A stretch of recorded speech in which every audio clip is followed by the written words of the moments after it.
What if a tiny piece of software could secretly unlock thousands of computers worldwide? Let's talk about the XZ Utils backdoor. Hi, I'm Leah, feeling excited today to dig into this cybersecurity puzzle. And I'm Garrett, equally stoked to unravel this tech mystery with you. Welcome to Laid Back Learning with Leah and Garrett. Today, we're exploring the XZ Utils backdoor, a cybersecurity incident that shook the tech world in 2024. I used to think Linux was this fortress, like bulletproof if you stayed on reputable distributions and kept things updated. Then I read about the XZ Utils backdoor and it snapped me awake.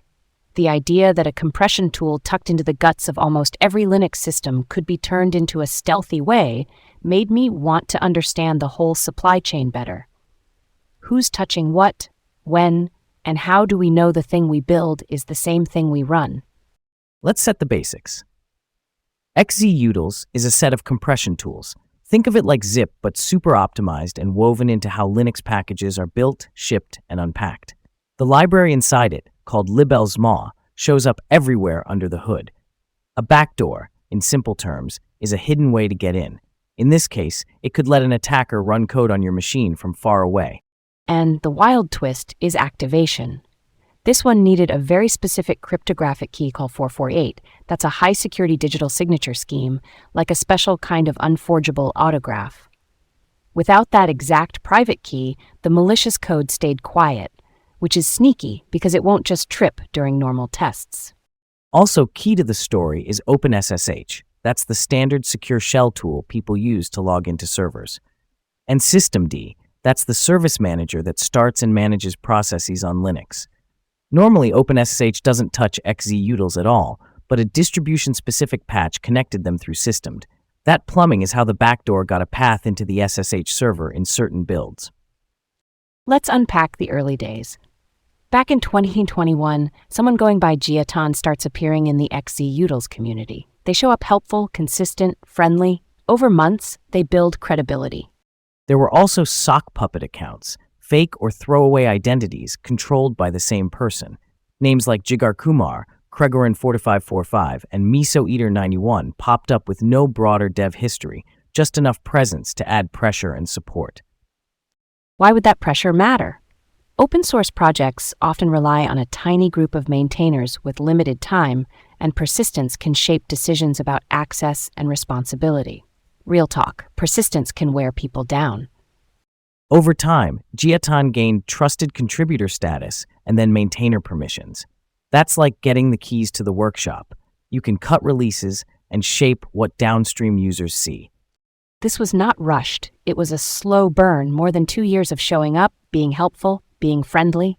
That's methodical social engineering, persuading a group by earning trust, not hacking a server outright. And then we get to the setup for 2024. With that trust banked, subtle changes could slide in more easily, especially if they looked routine or boring, like build scripts and packaging details. That's close to the heart of it. The real action was going to happen in release artifacts, not just in the public code history. To most folks watching Git, this felt normal at first glance. And because the project is widely used across Linux, maintainers and distro packagers were primed to consume releases quickly. That set the stage. Here's where it gets really interesting. In February 2024, releases 5.6.0 and 5.6.1 were published. The backdoor lived in the release tarballs, which are the packaged source archives people actually build from. The Git repository looked mostly fine, but the tarballs contained a modified build script. That build script did extra work only during the tarball build. It unpacked 2 compressed blobs stashed in the repo, pulled out malicious code, and injected it during compilation. Casual reviewers who read Git would miss that tarball-only trick. That's a gnarly supply chain blind spot. Why hide it that way? Many people assume the tarball and the repo tag are equivalent. They are supposed to match. Exploiting that trust boundary meant fewer eyes on the real change that mattered. And the trigger was targeted. It would activate mostly on x86 64-bit Linux with glibc and GCC, and only when built through dpkg or RPM, the standard package build systems for Debian and Red Hat-style distros. so it aimed at mainstream build farms and reduced accidental reveals on odd setups. Once compiled in, the payload abused a systemd-related integration some distributions used to tie OpenSSH to XZ Utils. OpenSSH, the secure login tool, would never normally load code from a compression library, but that packaging path created a detour the attacker exploited. Then the key gate, the malicious path, waited for a connection signed with a specific ED448 private key. If the attacker had that key, they could nudge OpenSSH into handing over high-level control. Red Hat's analysts said that could mean full remote access to the box. And because a unique key was needed, routine testing or random users would not trip the wire. Quiet by default, loud only for the person holding the secret. It was multi-stage and obfuscated, like nesting dolls.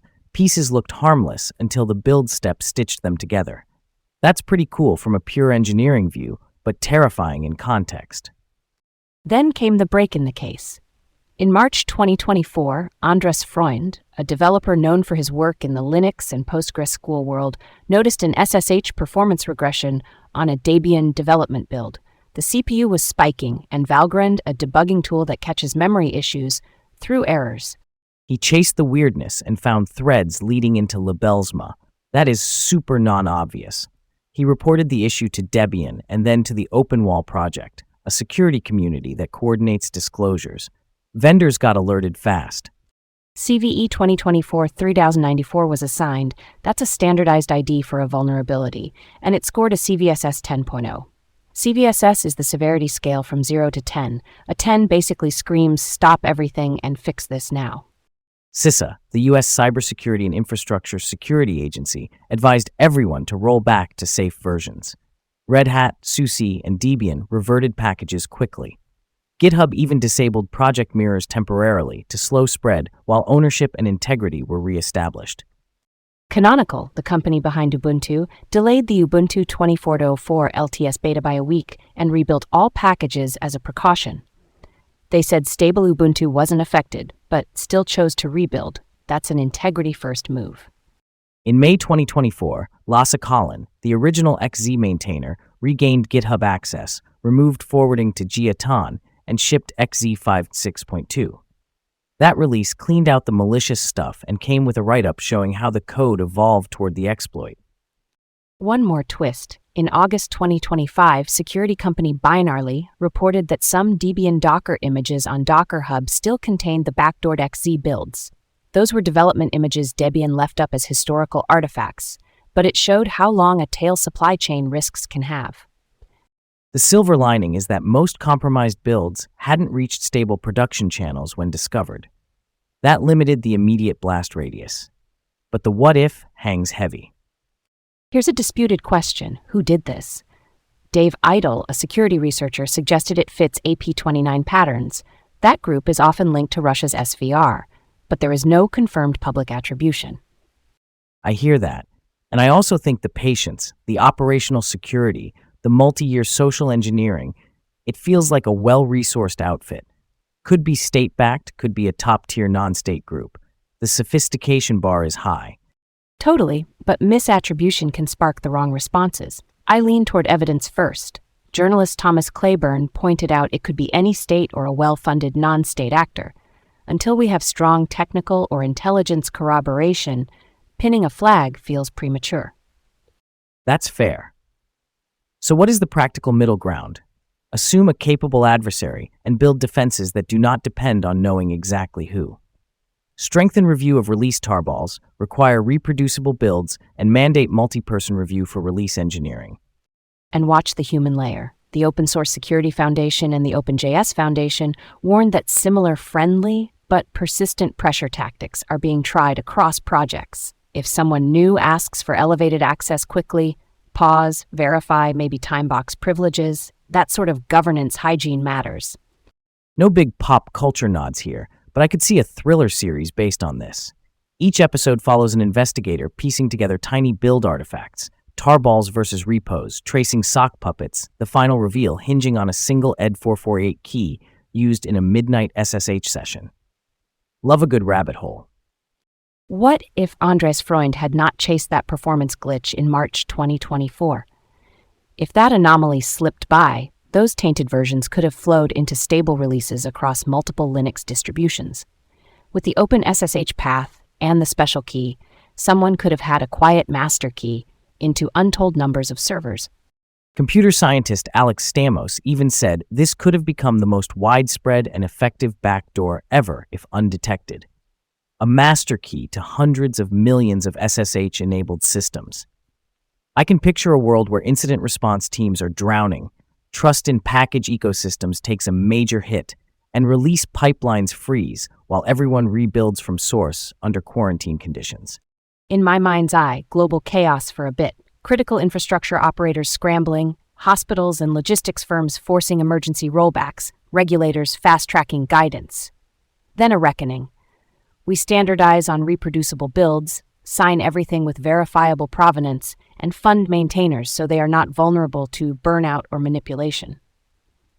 I imagine a new era of vigilance. Every tarball checked against the Git tag, deterministic build outputs becoming table stakes, broader adoption of tools like SigStore for artifact signing, mandatory two-person release approvals, and wider audits of distro-specific patches like that systemd OpenSSH linkage.